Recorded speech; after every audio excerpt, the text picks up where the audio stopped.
Bizarre Brain Comics.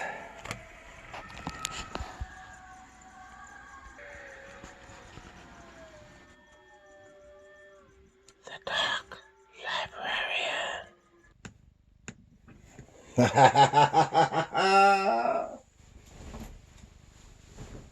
Oh, hello again. Yes, it is once again your friend and horror host, the Dark Librarian, here to tell tales of terror with my little friend, Mr. Bones.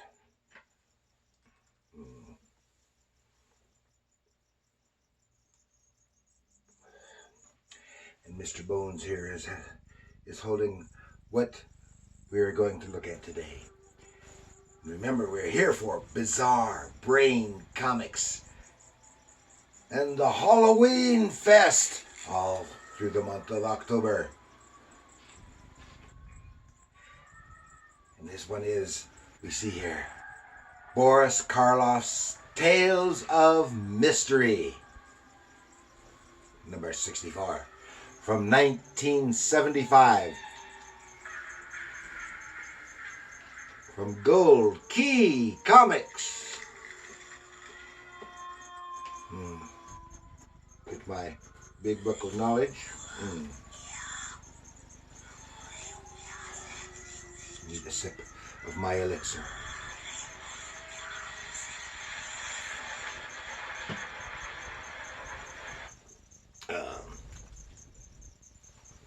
Let's see.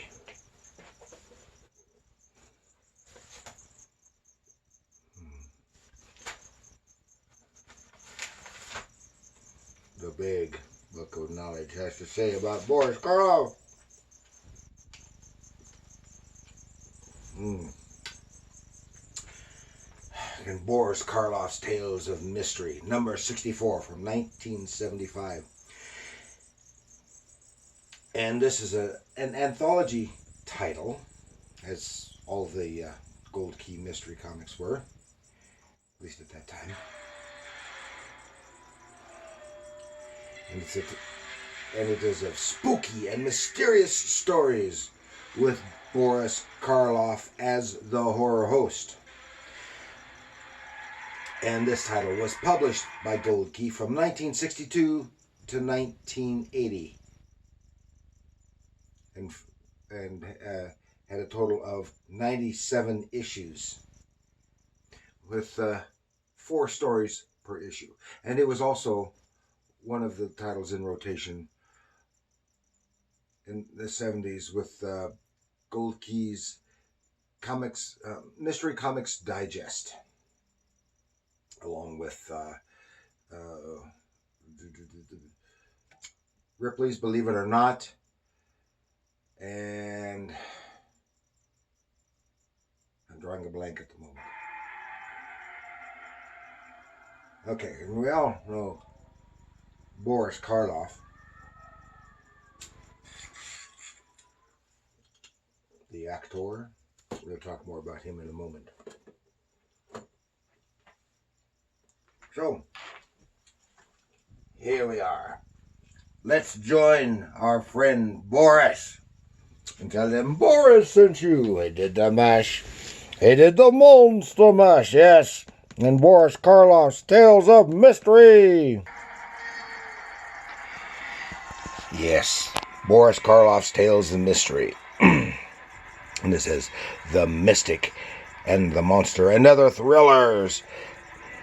This is issue 64, 1975. You can see has it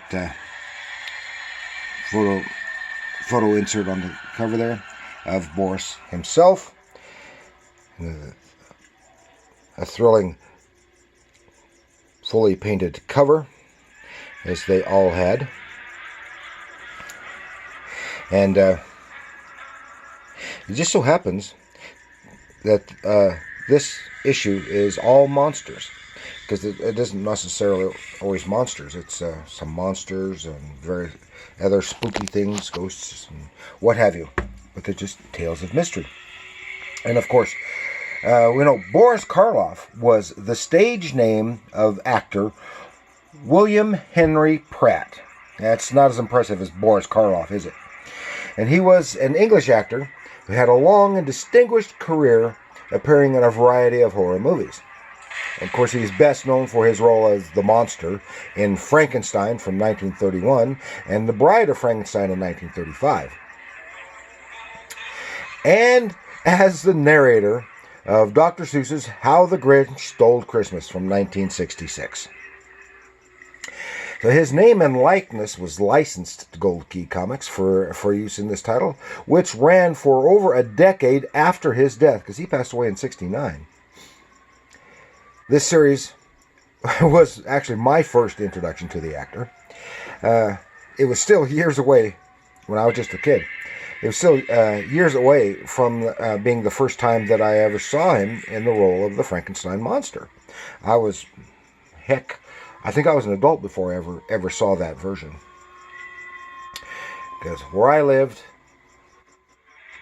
we had about 2.5 channels. and they didn't run old, especially not black and white. Even though we only had a black and white TV, they didn't want to run black and white movies. And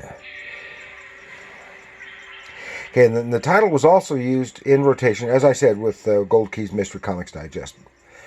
And they featured reprint material from this title and the other mystery titles published by Gold Key Comics. And of course, they had the creators in this were from the regular stable of Gold Key creators, writers, and artists. And so, of course, no credits. You just have to be able to identify them. Probably the most frequent one that I can identify, and not necessarily in this one, is Frank Boll and also Jose Delbo. I'll take a just brief look in here.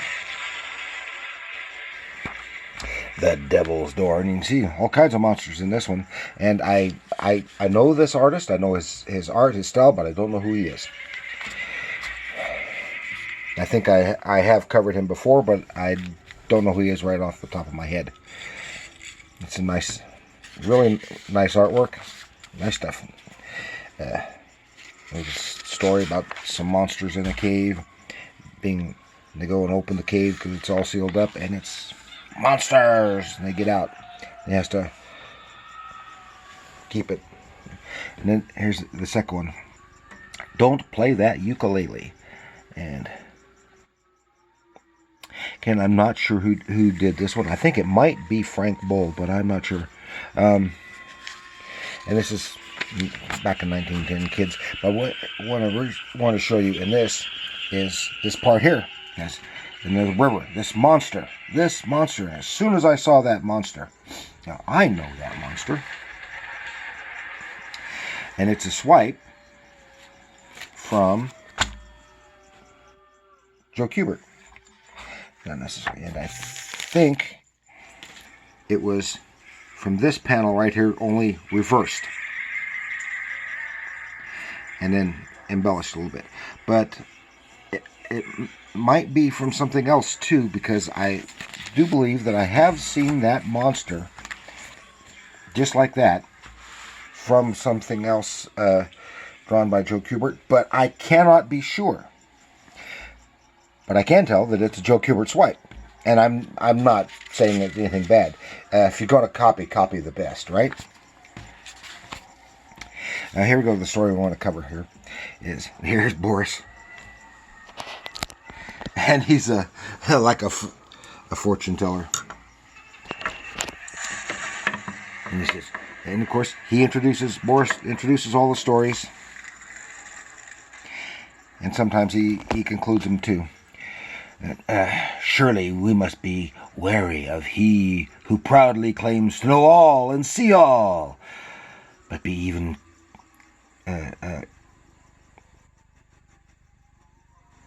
warier of he who knows nothing and is proud of it. Okay, and this is one of the bridges in New York City. Of course, this is 1975, and even then, you would not have found, in the middle of the night like this is supposed to be, you would not have found the bridge this empty.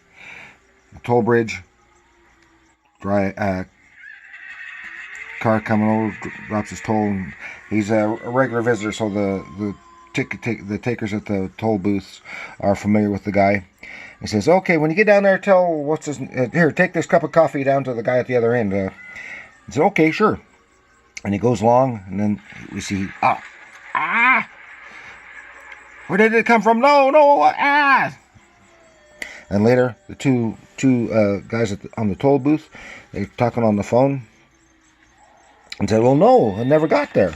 The coffee never got here. There's been no one across this bridge in quite a while. But he should have come."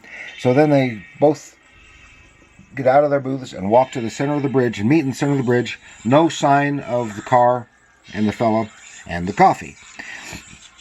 So this is reported to the police. And I get this one detective. I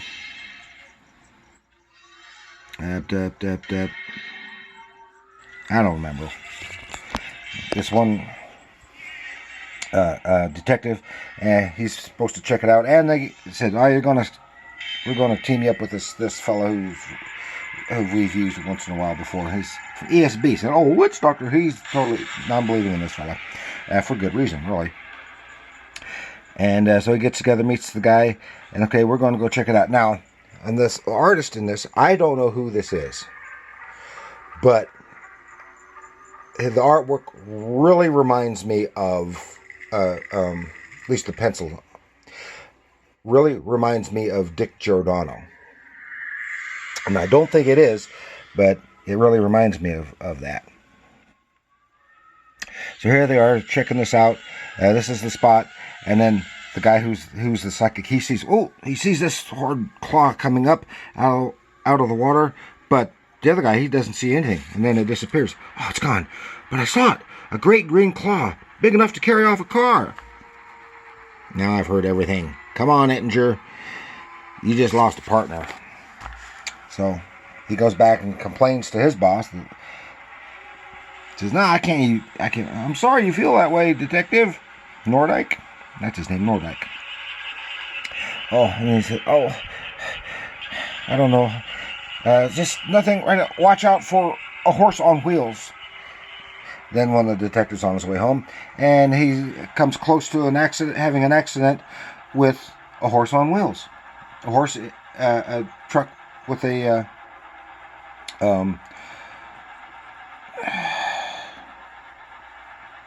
I'll just say a horse wagon. That's not right. I can't think of the word I'm looking for.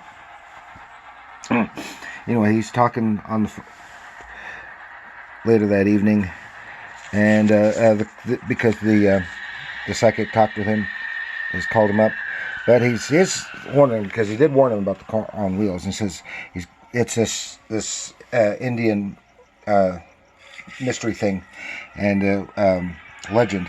And this is what he saw, because it's got a picture of it. It shows this is what he saw, and a way to put it back to sleep, the spirit back to sleep in the river. And he goes, "I don't believe it." So he's sitting there. He's in bed. I can't go to sleep. So he goes back to the bridge, and there is the psychic guy, Eppinger, and he is going to because he's got to throw this likeness of the creature into the water, and it'll go back to sleep, into hibernation.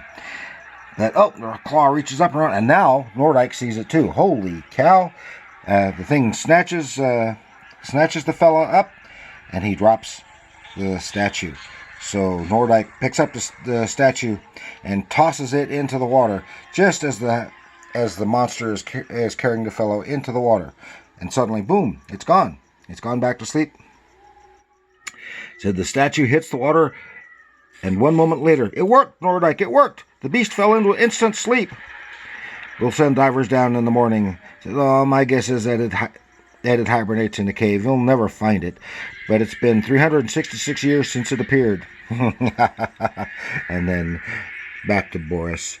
"Oh, Detective Nordike saw the light now. ESP stands for Extra Smart Policeman. A little quip there. And then the last story, which is about a dragon. And this is drawn by Jose Delbo. Nicely done. I'm not going to follow that story, but that's it. Maybe this is your introduction to this title, Boris Karloff's Tales of Mystery. And as I said, I was reading this comic with no clue who the hell Boris Karloff was. And of course, some of the older people in the family, the adults at the time, they told me, said, oh yeah, but I'd never seen it. I didn't know anything about him. Okay, so that's all for Boris this time. So, please like, share, subscribe. I hope you enjoyed this book. And tell them Boris sent you. Ha, the mash. Oh, nah. Bad song. Remember, comics are art.